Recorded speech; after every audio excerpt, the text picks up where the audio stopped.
کہ غفلت کی جگہ اللہ کو یاد کرنا اللہ کی بارگاہ میں بہت قیمتی بن جاتا ہے۔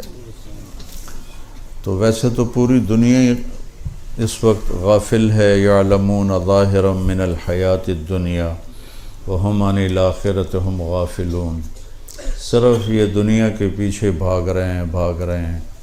اب چاہے مسلمان ہیں چاہے غیر مسلم ہیں، دنیا کے پیچھے بھاگ رہے ہیں اور آخرت کے بارے میں بالکل غافل ہیں اور آخرت کے بارے میں کچھ نہیں جانتے۔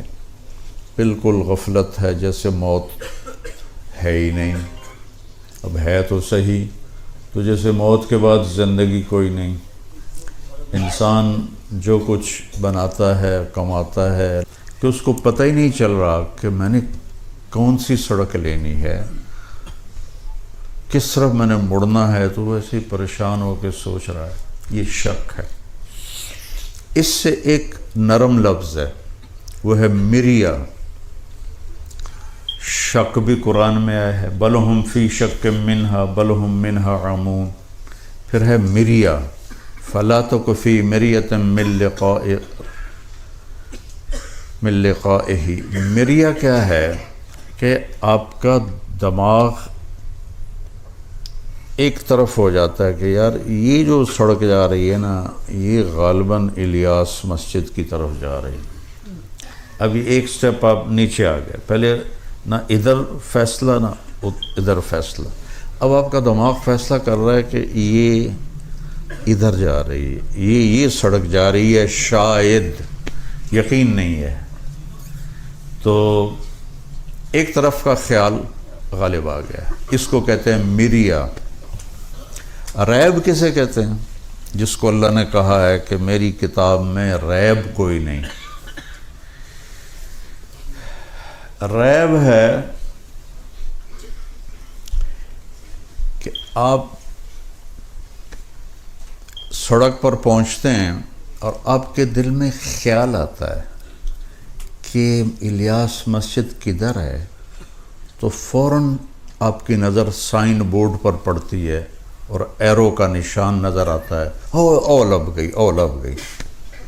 یہ تھوڑی دیر کے لیے جو تھا نا، تھوڑی دیر کے لیے، اور اس کو ایک دم سائن بورڈ نے کلیئر کر دیا۔ اس تھوڑی دیر کی کیفیت کو عربی میں ریب کہتے ہیں۔ تو میرے اللہ نے یہ نہیں کہا کہ اس میں شک نہیں، اللہ تعالیٰ کہہ رہا ہے اس میں تو ریب بھی کوئی نہیں، تو شک کہاں سے آئے گا؟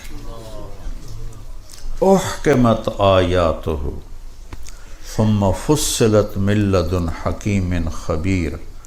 احکام، احکمت کا کیا مطلب ہوتا ہے؟ یہ جو سوئی سے چمڑے کو سیتے ہیں نا، وہ بڑا مضبوط کر کے سیتے ہیں، تو وہ کھلتا نہیں ہے، اتنی طاقت اس میں ہوتی ہے کہ وہ کھلتا نہیں ہے۔ تو چونکہ عرب مشکیزیں سیتے تھے چمڑے کے، تو انہیں پتہ ہوتا ہے کہ بھئی اس میں ہم نے پانی بھرنا ہے تو کوئی کہیں سے لیکیج نہ ہو، اس لیے وہ ایسا مضبوط کر کے سیتے تھے۔ تو اللہ ان کو پکچر دکھا رہا ہے کہ یہ وہ کلام ہے جس کو رب نے ایسے پکا سی کے بھیجا ہے، کہیں کوئی سیپیج ہے ہی نہیں، اس کو چیلنج کیا ہی نہیں جا سکتا۔ پھر ایک اور طرح اللہ کہتا ہے تنزیل ممن خلق الارض والسماوات العلی۔ تنزیل کا میں آپ کو فزیکلی ایکشن کر کے ترجمہ بتاؤں گا۔ آپ سارے لوگ اندر آئے، کوئی ہلا گلا ہوا، کوئی ادھر سے گزر گیا، کوئی ادھر سے گزر گیا، کوئی ادھر سے گزر گیا۔ جب میں آنے لگا تو ایک ہلچل مچ گئی، کوئی یوں کر کے دیکھ رہا ہے، کوئی یوں کر کے دیکھ رہا ہے، کوئی یوں کر کے دیکھ رہا ہے، کوئی یوں کر کے دیکھ رہا ہے۔ وہ آ گئے، وہ آ رہے ہیں۔ یہ آپ کا لہجہ، آپ کی چہرے کا جو فیس بنتا ہے، یہ بتاتا ہے کہ کوئی اہم آدمی آ رہا ہے۔ آپ کہتے ہیں او آ گیا، او آ گیا۔ اس کا مطلب ہے کوئی عام آدمی ہے، ٹھیک، صرف لہجے سے وہ آ گئے، وہ آ گئے، وہ آ رہا ہے، میرا چہرہ دیکھ رہے ہو، میں ترجمہ کر رہا ہوں چہرے کے ایکسپریشن سے، وہ آ گیا، وہ آ گیا، تو تنزیل وہ آ گیا، وہ آ رہا ہے، ایسے دماغ ہلا کے رکھ دیا اللہ تعالیٰ نے۔ تو کون اس کو بھیج رہا ہے، کیا آ رہا ہے، کون بھیج رہا ہے؟ تو یہ نہیں کہا اللہ، وہ آ رہا ہے، کس کی طرف سے؟ جب ممن خلق الارض والسماوات العلی، جب آپ کسی کی صفات بڑھاتے جاؤ اور نام نہ بتاؤ تو اگلے کے اندر طلب پیدا ہو جاتی ہے، بھئی کون ہے، کون ہے، تو وہ اتنا لمبا چلتا ہے، تو وہ کیا ہوتا ہے کہ اندر میں ایک جستجو پیدا ہوتی ہے، یار ہے کون، ہے کون؟ تو اس نفسیات کو سوچو، اب اللہ کہہ رہا ہے ممن خلق الارض والسماوات العلی، یہ لہجہ ہے، یہ اس کی طرف سے ہے جس نے زمین بنائی اور 7 آسمان بلند بنائے۔